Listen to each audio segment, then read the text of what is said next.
Hello students, welcome to your channel Digital गुरु।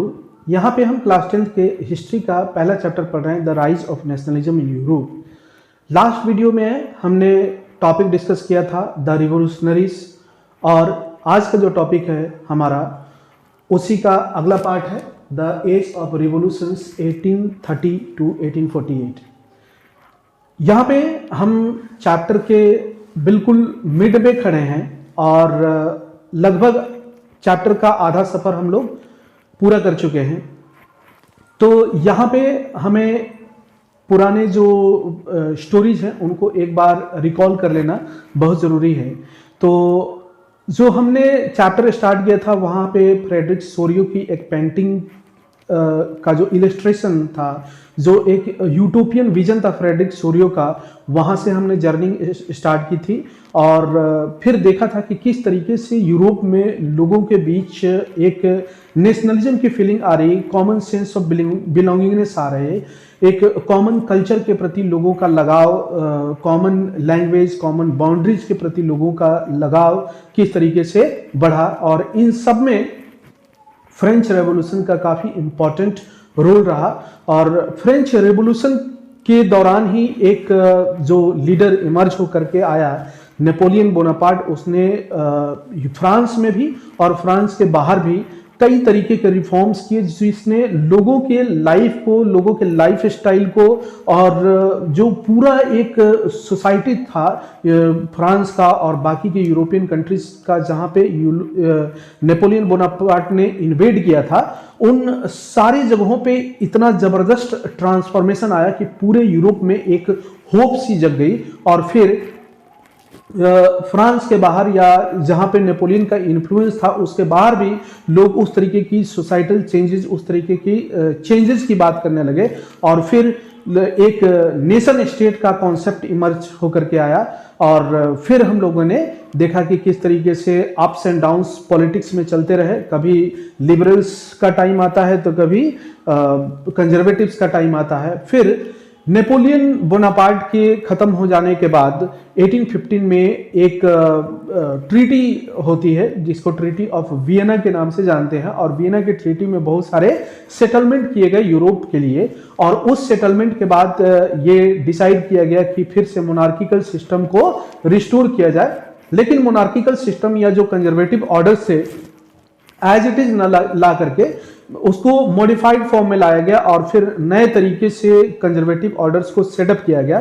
तो अब जो ये लिबरल्स थे, मतलब नेपोलियन बोनापार्ट के आने के बाद से लेकर के 1815 तक जो कंजर्वेटिव्स दबे हुए रहे, ठीक है, अचानक से फिर से वो बाउंस बैक करते हैं और लिबरल्स को थोड़ी टाइम के लिए साइडलाइन रहना पड़ता है। लास्ट टॉपिक में हमने बात किया था कि किस तरीके से कंजर्वेटिव ऑर्डर सेटअप हुआ और फिर उसके बाद लिबरल्स के क्या रिएक्शंस रहे, और एज अ रिएक्शन वो जो लिबरल के रिएक्शंस रहे, उसी रिएक्शंस के बेसिस पे ये चैप्टर का जो टॉपिक है, आज का टॉपिक, वो बेस्ड है the age of revolutions 1830 to 1840। तो आज के इस टॉपिक को स्टार्ट करने से पहले, आगे बढ़ने से पहले आपसे एक छोटा सा रिक्वेस्ट कि अगर आप हमारे चैनल पे पहली बार आए हैं तो चैनल को सब्सक्राइब कर लीजिए, बेल आइकन प्रेस कर लीजिए ताकि नए वीडियोस के नोटिफिकेशन आपको जल्द से जल्द मिल सके। और एक और छोटा सा रिक्वेस्ट कि अगर आपको ये वीडियो पसंद आते हैं तो लाइक बटन जरूर प्रेस कीजिएगा, कमेंट बॉक्स में अपने कमेंट्स, रिव्यूज जरूर लिखिएगा ताकि हमें आगे के कंटेंट बनाने में उससे हेल्प मिल सके और आपको एक सही मार्गदर्शन दे सकूं। तो चलिए हम स्टार्ट करते हैं आज का topic, the age of revolutions 1830 to 1848। इस टॉपिक में सबसे पहला जो हमारा पॉइंट है, as conservative regimes tried to consolidate their power, liberalism and nationalism came to be increasingly associated with revolution in many regions of Europe, such as the Italian and German states, the provinces of Ottoman Empire, Ireland and Poland। तो क्या हुआ, जब 1815 में conservative order setup हुआ और liberals को sideline कर दिया गया, तो 1815 से लेकर के 1830 तक कंजर्वेटिव्स अपने जो पोजीशन है सोसाइटी में, अपनी पॉलिटिकल अथॉरिटी को कंसोलिडेट करने में लगे रहे। इसी दौरान ठीक उसी समय क्या थे, liberalism and nationalism came to be increasingly associated with revolution in many regions of Europe such as the Italian and German states, the provinces of Ottoman empire, Ireland and Poland. तो एक तरफ जो कंजर्वेटिव्स थे वो अपनी power को, अपने authority को कंसोलिडेट करने में लगे हुए थे, और जो लिबरल्स थे उनके तरफ से क्या हो रहा था, लिबरल आइडियाज, नेशनलिज्म का आइडियाज को पॉपुलर किया जा रहा था और स्प्रेड किया जा रहा था सोसाइटी में। किसके थ्रू? सीक्रेट सोसाइटीज के थ्रू, जो कि हमने पीछे के टॉपिक में बात भी किया था। मेनली कहां पे? इटली में, जर्मन स्टेट्स में, और ओटोमन एम्पायर जो कि टर्की का एरिया है। इसके बारे में आपको अगला जो टॉपिक है नेशनलिज्म इन इंडिया, वहां पे ओटोमन एम्पायर के बारे में डिटेल में चर्चा करेंगे। फिर आयरलैंड, पोलैंड, इन जगहों पे लिबरलिज्म, नेशनलिज्म का कॉन्सेप्ट धीरे धीरे इमर्ज होने लगा। सो मेनली ये जो रिवॉल्यूशन है इस टाइम पे 1830 और 1848 के बीच किसके द्वारा स्टार्ट किया गया, किसके द्वारा कैरी ऑन किया गया इस रिवॉल्यूशन को? ये है लिबरल्स। ठीक है, लिबरल्स जो कि पिछले टॉपिक में हमने डिस्कस किया था, उन लोगों ने इस रिवॉल्यूशन को आगे बढ़ाया। These revolutions were led by liberal nationalists। देखिए अगले पॉइंट में आ गया, किसके द्वारा लेड किया गया? ये 1830 से 1840 के बीच, 48 के बीच जो रिवॉल्यूशन चल रहे थे उसको ड्राइव करने वाले मेन कौन से लोग हैं? Liberal nationalist. अब ये लिबरल नेशनलिस्ट में किस तरीके के लोग आते हैं? They were mainly educated middle class elite. ठीक है, और इस मिडिल क्लास में कौन कौन से लोग थे? स्कूल टीचर्स थे, क्लर्क्स थे, members of the commercial middle class थे। देखिए कहीं पे भी रिवॉल्यूशन होता है पूरी दुनिया में, कोई भी रिवॉल्यूशन उठा के देख लीजिए, वहां पे इस क्लास का काफी इंपॉर्टेंट रोल होता है। ये मिडिल क्लास का बहुत इंपॉर्टेंट रोल होता है। क्यों होता है कि देखिए सोसाइटी में एक्चुअली होता क्या है कि हमारी सोसाइटी में जो पढ़े लिखे लोग होते हैं या जो एलिट क्लास, ऊंचे वर्ग के लोग हैं, उनको बहुत ज्यादा फर्क नहीं पड़ता है किसी भी तरीके के चेंजेस आए या ना आए। ठीक है, जो लोअर क्लास के लोग हैं उनको भी बहुत ज्यादा फर्क नहीं पड़ता है, क्योंकि वो अपने ही रोजमर्रा की जिंदगी से परेशान रहते हैं। उनकी गरीबी, उनके जो सोशल स्टेटस है उससे वो परेशान रहते हैं। जो मिडिल क्लास के लोग हैं ना, उनको बहुत ज़्यादा फर्क पड़ता है। वो हर तरीके के चेंजेस लाने के प्रयास करते हैं और वो अपने आप को अपलिफ्ट करते हैं। इसीलिए किसी भी रेवोल्यूशन में, चाहे वो फ्रेंच रेवोल्यूशन हो, रशिया का रेवोल्यूशन, कहीं पे भी उठा के देख लीजिए, तो उसमें मिडिल क्लास का काफ़ी इंपॉर्टेंट रोल होता है। और ये मिडिल क्लास कौन से लोग होते हैं? जो थोड़े पढ़े लिखे होते हैं, जिनकी सोसाइटी में इज्जत तो होती है लेकिन वो इकोनॉमिकली साउंड नहीं होते हैं। ठीक है, तो ये मिडिल क्लास होती है और इस मिडिल क्लास का काफी इंपॉर्टेंट रोल रहा है। The first upheaval took place in France in July 1830। ठीक है, जिसको जुलाई रेवोल्यूशन के भी नाम से जानते हैं। इस सीरीज में 1830 से 1848 के बीच जो रेवोल्यूशन का शुरुआत हुआ, जो रेवोल्यूशन की बिगुल बजाई गई, वो कहां से बजाई गई? फ्रांस से। और कब? जुलाई 1830 में। तो इस रेवोल्यूशन में पहला स्टेप क्या हुआ, कैसे शुरुआत हुई?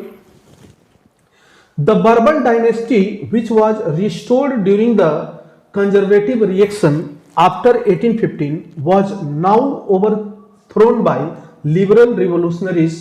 Now liberals installed a constitutional monarchy with Louis Philippe as its head. तो क्या हुआ? 1815 में जो ट्रीटी साइन हुई थी उसके द्वारा क्या किया गया था? फ्रांस में एक कंडीशन था वहां पे कि बर्बन डायनेस्टी को रिस्टोर कर दिया गया। बर्बन डायनेस्टी जो कि फ्रेंच रेवोल्यूशन के टाइम पे मतलब फ्रेंच रेवोल्यूशन के रेवोल्यूशनरी पीरियड से पहले की जो डायनेस्टी थी उसको रिस्टोर कर दिया गया। तो during the conservative reaction after 1815, तो 1815 के बाद इसको फिर से रिस्टोर कर दिया गया।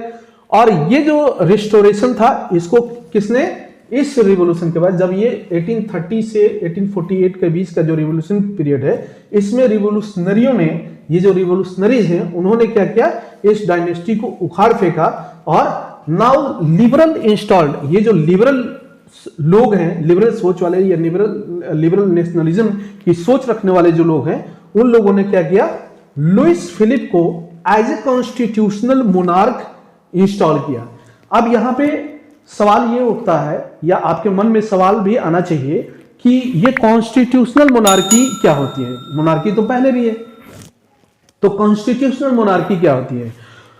कॉन्स्टिट्यूशनल मोनार्की और मोनार्की में डिफरेंस ये है कि जो सिंपल इस पीरियड से पहले, मतलब ये रिवोल्यूशनरीज ने जो कॉन्स्टिट्यूशनल मोनार्की लाई, उससे पहले जो मोनार्क होता था उसके पास एब्सोल्यूट पावर होते थे, मतलब उसके पावर पे कोई क्वेश्चन मार्क नहीं लगा सकता था कि आपने ऐसा डिसीजन लिया तो क्यों लिया, आपका ये जो मूव है क्यों है, ठीक है, तो उसके ऊपर कोई क्वेश्चन नहीं कर सकता था। लेकिन अब जो मोनार्क होगा उसको एक कॉन्स्टिट्यूशन था और उस कॉन्स्टिट्यूशन के दायरे में रह के काम करना होगा, मतलब कॉन्स्टिट्यूशन के प्रति उसकी अकाउंटेबिलिटी, कॉन्स्टिट्यूशन के प्रति उसकी जिम्मेदारियां बढ़ गई, मतलब उसको, उसके पावर को क्या किया, बांध दिया गया, उसके पावर को चेक कर दिया गया।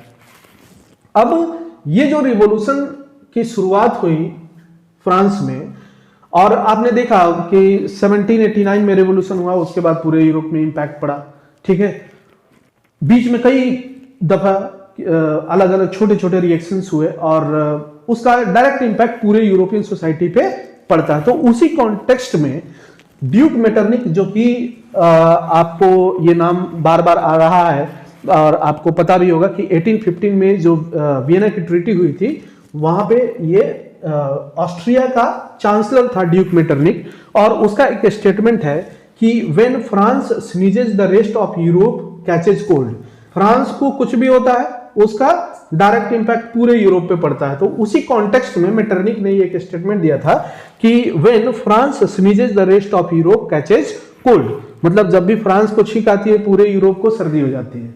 तो ये एक स्टेटमेंट था, एग्जामिनेशन पॉइंट ऑफ व्यू से वेरी इंपॉर्टेंट ये स्टेटमेंट है, आपको याद रखना चाहिए कि ये स्टेटमेंट किसने कहा था। स्टेटमेंट वाले पॉइंट पे हमेशा आपको नजर रखनी चाहिए, आपको हमेशा ध्यान रखना चाहिए कि ये एग्जाम पॉइंट ऑफ व्यू से बहुत इंपॉर्टेंट होता है और पूछा जा सकता है। एसर्शन रीजन में भी पूछा जा सकता है, यहाँ से सवाल बनता है कि आपको ये सवाल दे दिया जाएगा एसर्शन में कि when France sneezes the rest of Europe catches cold, और उसके बाद इंपैक्ट दे दिया जाएगा कि इस तरीके के रिवोल्यूशन फ्रांस में हुए और उसका इंपैक्ट एक इनडायरेक्ट तरीके से एसर्शन में दे दिया, जहां से आपको ये पूछा जाएगा कि only A is correct, only B is correct, both A and B, इस तरीके के सवाल जो आते हैं वो पूछा जा सकता है, ठीक है।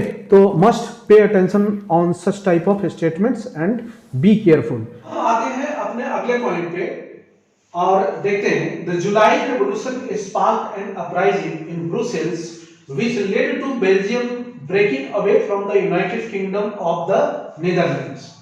तो ये जो पॉइंट है ये कनेक्ट कर रहा है किस चीज को, अभी जो स्टेटमेंट दिया था ड्यूक मेटरनिक ने, उसके स्टेटमेंट की ऑथेंटिसिटी देखिए और कितना सही उसने कहा है कि फ्रांस में जो जुलाई रेवोल्यूशन स्टार्ट हुआ उसका पहला आउटकम देखिए, ब्रुसेल्स जो कि बेल्जियम का कैपिटल है और ये पूरा बेल्जियम ही कहे हम, which led to Belgium breaking away from the United Kingdom of Netherlands, ठीक है।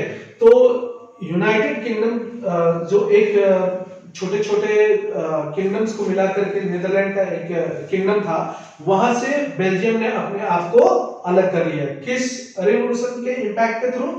जुलाई रिवॉल्यूशन जो स्टार्ट हुआ फ्रांस में। अब next point, the event that mobilized nationalist feeling among educated elite across Europe was Greek War of Independence। तो जो nationalist feeling को लोगों के बीच स्प्रेड कर रही थी यूरोप में, ठीक है, वो चीज स्ट्रेंथ उसको कहां से मिली? ग्रीक वॉर ऑफ इंडिपेंडेंस जो कि 1820s में ही स्टार्ट हुआ। Greece had been part of the Ottoman Empire since 15th century। 15th century से ग्रीस जो था वो ओटोमन एम्पायर, टर्की का जो मुस्लिम एम्पायर था उसका पार्ट था, ठीक है, 15th सेंचुरी से। The growth of revolutionary nationalism in Europe is part of a struggle for independence among the Greeks which began in 1821। तीनों पॉइंट को एक साथ कनेक्ट करके देखिए कि the event that mobilized nationalist feeling among the educated elite across Europe was Greek War of Independence। तो educated जो middle class थे उनके बीच नेशनलिज्म की फीलिंग को स्ट्रेंथ जो मिल रहा था वो किसके थ्रू मिल रहा था? एक तो फ्रांस फैक्टर था ही, और इसी बीच 1820s में ही Greek war of independence start हो गया और इससे नेशनलिज्म की फीलिंग को और ज्यादा मजबूती यूरोपियन कंट्रीज में या यूरोपियन लोगों के बीच नेशनलिज्म की फीलिंग और ज्यादा मजबूत होने लगी। Greece had been part of the Ottoman Empire since 15th century से ओटोमन एम्पायर के अंडर में था ग्रीस, और growth of revolutionary nationalism in Europe is part of a struggle for independence among the Greeks which began in 1821। तो क्या हुआ? ये जो रिवोल्यूशनरी नेशनलिज्म की फीलिंग लोगों के अंदर जनरेट हो रही है, लोगों के अंदर जो पनप रही है ये चीजें, नेशनलिज्म की फीलिंग, इससे क्या हुआ कि लोगों के बीच या ये ग्रीक लोगों के बीच अपने इंडिपेंडेंस के लिए एक स्ट्रगल करने की ललक जगी, और उसके बाद 1821 में वहां पे रेवोल्यूशन या ये कहें स्ट्रगल स्टार्ट होता है किस चीज के लिए? ग्रीक्स के इंडिपेंडेंस के लिए। तो अब हम अपने लास्ट के कुछ पॉइंट्स पे आते हैं और जो बचे हुए पॉइंट्स हैं उनको डिस्कस करते हैं। Nationalism in Greece got support from other Greeks living in exile and also from many West Europeans who had sympathies for ancient Greek culture. मतलब ये जो Greek war of independence start हुआ उसके लिए सपोर्ट कहां से मिल रहा है? कुछ रिवॉल्यूशंस के दौरान ग्रीक्स लोगों को एग्जाइल मतलब देश से निकाल दिया गया था। अब जब आप अपने वतन से दूर होते हैं, आप अपने देश से दूर होते हैं, तो आपकी अपने देश के प्रति अटैचमेंट और ज़्यादा बढ़ जाती है, या ये कहें कि आप अपने पर्सनल रिलेशंस पे भी इसको इम्प्लीमेंट करके देख सकते हैं कि जब आप किसी के नज़दीक होते हैं तो उसकी अहमियत नहीं होती है, लेकिन जैसे ही आप उससे दूर चले जाते हैं उसके बाद उसकी इम्पोर्टेंस, उससे जो लगाव होता है, वो चीज़ें आपके अंदर एक फीलिंग उभर के आती है।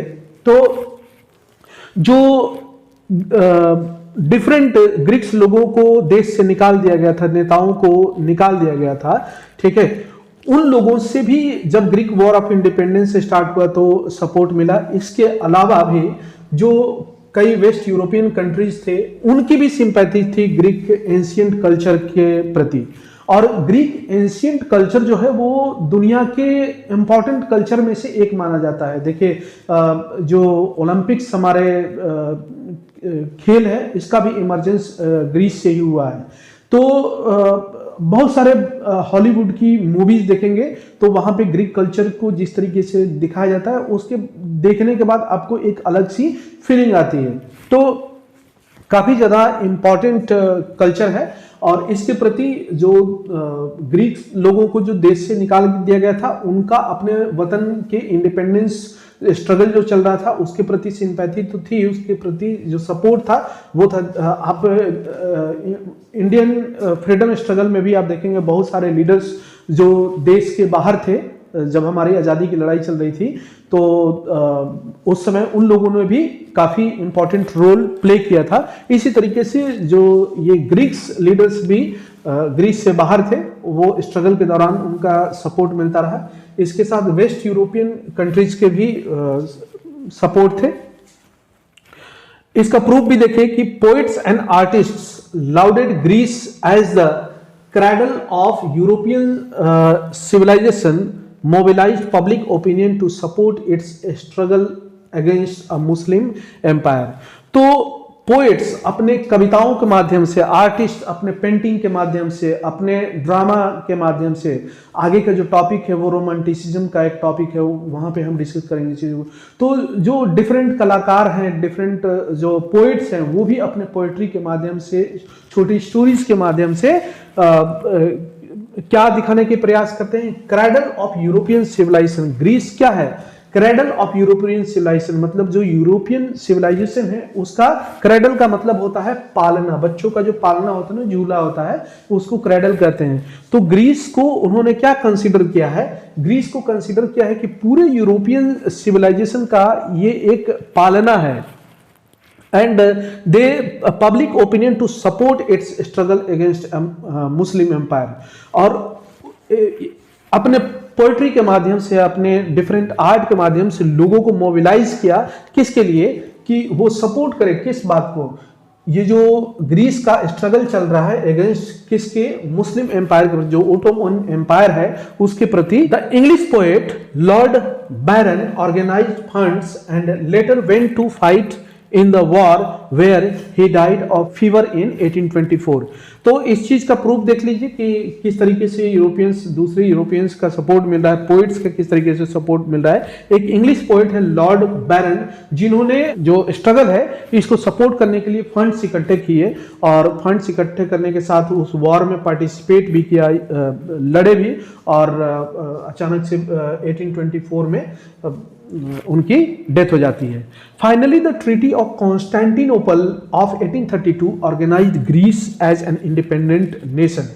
तो कॉन्स्टेंटिनोपल में 1832 में एक ट्रीटी होती है, और इस ट्रीटी ने फाइनली ये अप्रूव कर दिया कि मतलब ग्रीस को आज़ादी मिल गई है। तो आपको ये याद रखना जरूरी है कि आपसे एग्जाम में वन लाइनर क्वेश्चन में, ऑब्जेक्टिव क्वेश्चन में पूछा जा सकता है कि ग्रीस को जो इंडिपेंडेंस मिली थी वो किस ट्रीटी के तहत मिली थी। तो कॉन्स्टेंटिनोपल की ट्रीटी 1832 में हुई थी, और उसके साथ ही ग्रीस की जो इंडिपेंडेंस है उसको अप्रूव कर दी गई। तो क्या क्या जाना हमने ये देखा कि एज ऑफ रिवॉल्यूशंस जो 1830 में स्टार्ट होती है और 1848 तक चलती है, इसकी शुरुआत होती है फ्रांस से, जुलाई 1830 से। और ये जो रिवॉल्यूशन लीड किया गया वो किसके द्वारा? रिवॉल्यूशनरीज या जो लिबरल नेशनलिस्ट थे उनके द्वारा। और 1830 जुलाई फ्रांस से स्टार्ट होती है। फिर उसी के कॉन्टेक्स्ट में एक स्टेटमेंट जो ऑस्ट्रिया का चांसलर था ड्यूक मेटरनिक, उसके द्वारा दिया गया, और उसने कहा कि when France sneezes the rest of Europe catches cold. और उसके बाद से फिर हमने देखा कि किस तरीके से ग्रीक वॉर ऑफ इंडिपेंडेंस से स्टार्ट होता है, उसको कहाँ कहाँ से सपोर्ट मिलता है। फाइनली 1832 में जो ये लिबरल्स की जो एक सोच है वो अप्रूव हो जाती है, उसको एक मतलब अप्रूवल मिल जाती है किससे? जो कॉन्स्टेंटिनोपल की ट्रीटी होती है 1832 में, उसके द्वारा, और ग्रीस को वहीं से आज़ादी भी मिल जाती है। तो इस वीडियो में बस इतना ही। अगला जो टॉपिक है हमारा the romantic imagination and the national feeling, उसको लेकर के बहुत जल्द आते हैं, और तब तक पढ़ते रहिए। इस वीडियो को, पीछे की वीडियोस को प्ले करके देखिए, समझिए। और जाते जाते एक छोटा सा रिक्वेस्ट आपसे कि अगर आपने चैनल को अब तक सब्सक्राइब नहीं किया है तो चैनल को सब्सक्राइब कर लीजिए। टॉपिक्स पसंद आते हैं, एक्सप्लेनेशन पसंद आते हैं तो वीडियो को लाइक ज़रूर कीजिए, और दोस्तों के साथ शेयर भी कीजिए। मिलते हैं अगले वीडियो में, तब तक आप अपना और अपने करीबियों का ध्यान रखिए। धन्यवाद।